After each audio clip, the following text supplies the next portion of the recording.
कई बार बहुत सारे ऐसे जागरूक और समझदार लोग भी झटका खा जाते हैं, पटखनी खा जाते हैं, धोखा खा जाते हैं, जिनको बिल्कुल हिसाब किताब और सारी चीज़ें, दुकानदारी, बिजनेस, व्यवसाय सब कुछ करने आता है। जी हाँ, गोरखपुर से एक ऐसी ही खबर आई है, उत्तर प्रदेश के गोरखपुर जनपद से।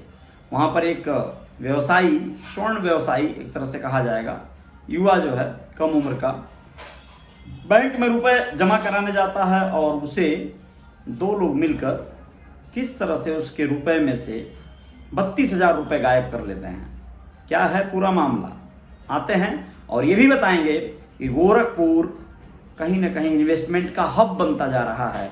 इस पर क्या कहा है योगी जी ने।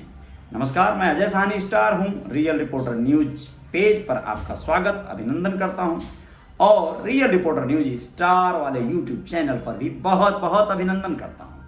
आप लोगों को बता रहा हूँ कि स्टेट बैंक बड़हलगंज में पैसा गिनने के बहाने टप्पेबाज ने व्यापारी अनमोल वर्मा से 32,000 रुपये उड़ा दिए। ये देखिए, टप्पेबाज क्या होते हैं। ये वो एक जंतु होता है जो अलग अलग बहुरूपीय के भेष में, आम आदमी के भेष में, कहीं किसी को मदद करने के नाम पे उसे लूट लेगा, कहीं किसी से रास्ता पूछने के नाम पे उसे कहीं और भरमा देगा। इस तरह के लोग होते हैं, वो बड़े अलग होते हैं। वो सिंपल आपको अपनी बातों में ले लेंगे और आपको फंसा देंगे। आप सबको बहुत जागरूक और सावधान रहना होगा। ये इसलिए खबर सुना रहा हूं कि आप लोगों के साथ ऐसी वारदात न होने पावे। तो आप लोगों को बता दें कि पुलिस सीसीटीवी कैमरे में दिख रहे संदिग्ध टप्पेबाज की तलाश में लगी है। घटना शनिवार दोपहर 2 बजे की बताई जा रही है। क्या हुआ है मामला? पुलिस को पीड़ित अनमोल वर्मा पुत्र विजय वर्मा द्वारा दी गई तहरीर में बताया गया कि प्रार्थी अपनी ज्वेलरी शॉप से 1 लाख रुपया लेकर स्टेट बैंक में जमा कराने गया था। बैंक कर्मचारी ने पैसे का मिलान कर जमा काउंटर पर फार्म में कुछ त्रुटि के चलते पैसा जमा नहीं किया। कुछ प्रॉब्लम थी, कुछ बात थी, पर्चे में सही नहीं भरा गया होगा या कोई तो बात हुई होगी। तो उसने कहा कि भाई ये सटीक नहीं है और उसने मना कर दिया लेने से। अब क्या हो रहा है? बैंक कर्मचारी द्वारा पैन कार्ड लगाने की बात कही गई। इस बीच अनमोल जैसे ही पैसा लेकर वापस हुआ कि एक अन्य व्यक्ति ने फार्म में सुधार कराने की बात करते हुए रुपए की गिनती मिलाने के बहाने 32,000 रुपया उसका उड़ा दिया। इसके साथ एक और व्यक्ति भी था। जैसे ही वो पलटा, उस पर नजर रखे हुए थे 2 लोग। उनमें से एक ने कहा कि अरे लाओ बताता हूं मैं क्या प्रॉब्लम है, या कुछ भी कह के उसे भरमाया, फिर उसका 32,000 रुपया मिलाने विलाने के बहाने से ले लिया, ऐसा उसका कहना है। अब जो है बैंक में चूंकि सीसीटीवी कैमरे लगे हैं तो पुलिस उन कैमरों को खंगाल कर इस निष्कर्ष पे पहुंच सकती है, क्योंकि 2 लोग उसमें संदिग्ध दिख रहे हैं।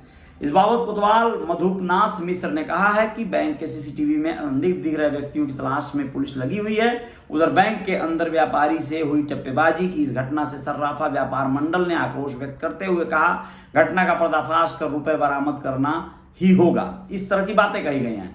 अब आप लोगों को बता दें, गोरखपुर को बनाएंगे निवेश का बेहतरीन प्लेटफॉर्म। सीएम योगी ने ऐसा कहा है। क्या कहा, कैसे कहा? उन्होंने कहा कि गोरखपुर सिर्फ एक शहर का नाम नहीं है, व्यापार का बड़ा केंद्र भी है। 2 दिनों के दौरे पर गोरखपुर पहुंचे। वैसे तो सीएम योगी के दरबार में हजारों शिकायतें पहुंची पूरे जिले भर से कि भैया योगी जी, सब लोग जानते हैं कि योगी जी आते हैं तो मंदिर में जो है लाइनें लगती हैं शिकायतकर्ताओं की। तो 1000 शिकायतें पहुंची हैं। अब निस्तारण उसमें से कितने की होगी नहीं मालूम। बाहर ही उनके कई एक भक्त रहते हैं जो लाइन में खड़े लोगों से पूछते हैं। उन भक्तों में पुलिस वाले भी होते हैं। वो पूछते हैं क्या शिकायत है, कौन से थाने से आए हो, कौन से थाने से आए हो। वो लोग ऐसे पूछते हैं जैसे नहीं होता है रेलवे टिकट काउंटर पे लाइन जब लगी होती है तो कुछ दलाल आके पहले पूछते थे, भैया टिकट कहाँ का चाहिए, कहाँ का चाहिए, यहाँ का चाहिए क्या, वहाँ का चाहिए क्या। वैसे ही पुलिस वाले अपने अपने थानों की शिकायत न पहुंचने पाए उन तक, उसके लिए कोशिश करते हैं सबकी रास्ते में, यानी कतार में से ही इन लोगों को वापस भेज दिया जाए, समझा बुझाकर। बहुत से शिकायतकर्ताओं को ये लोग वापस भेज भी देते हैं, योगी तक पहुंचने ही नहीं देते हैं। लेकिन अब ये बात चल रही है दूसरी, तो आप लोगों को बता रहा हूं, इस विषय पे किसी दिन और आऊंगा कि 2 दिन के दौरे पर गोरखपुर पहुंचे मुख्यमंत्री योगी आदित्यनाथ ने शनिवार की शाम उद्यमियों और व्यापारी संगठनों के पदाधिकारियों संग संवाद किया। एनएक्सी भवन सभागार में आयोजित इस कार्यक्रम को संबोधित करते हुए सीएम योगी ने कहा, गोरखपुर सिर्फ एक शहर का नाम नहीं है, गोरखपुर व्यापार का एक बहुत बड़ा केंद्र भी है। यहाँ जितना बिजनेस पूरे देश में कहीं और नहीं होता है।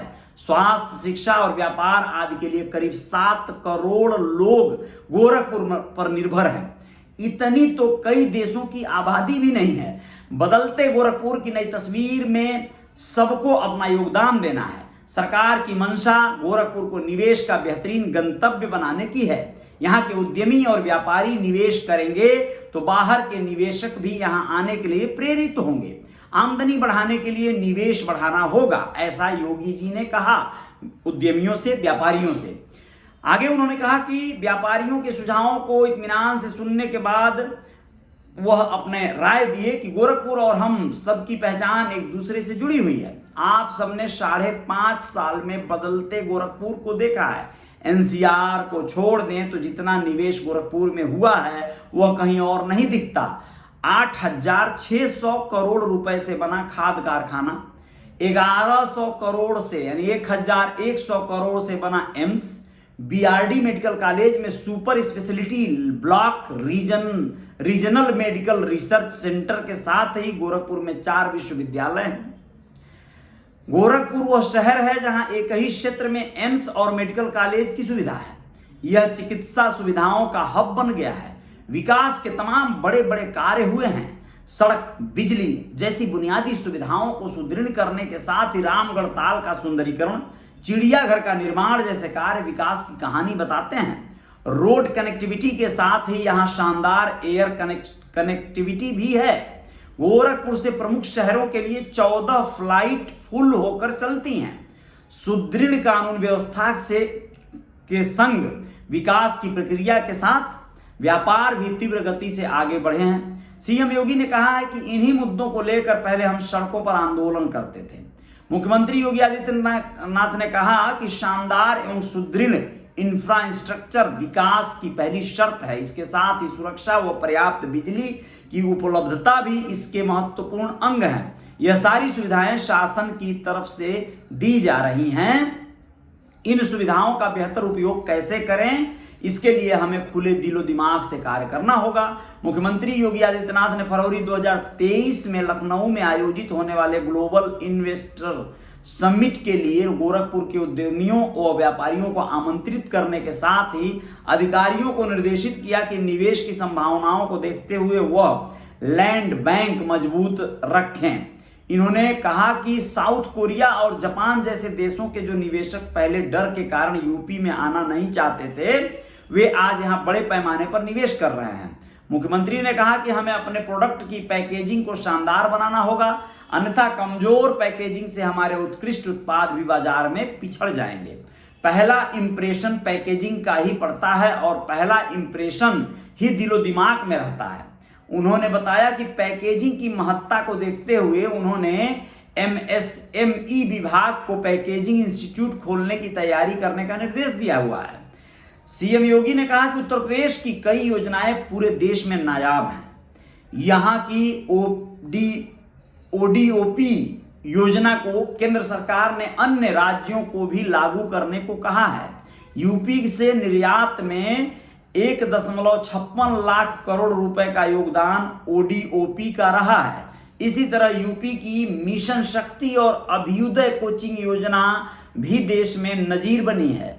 ईज ऑफ डूइंग बिजनेस में यूपी देश में दूसरे नंबर पर है। सरकार हर सेक्टर के लिए बेहतरीन नीति ला रही है। इससे निवेश के साथ राजस्व और रोजगार भी बढ़ेंगे।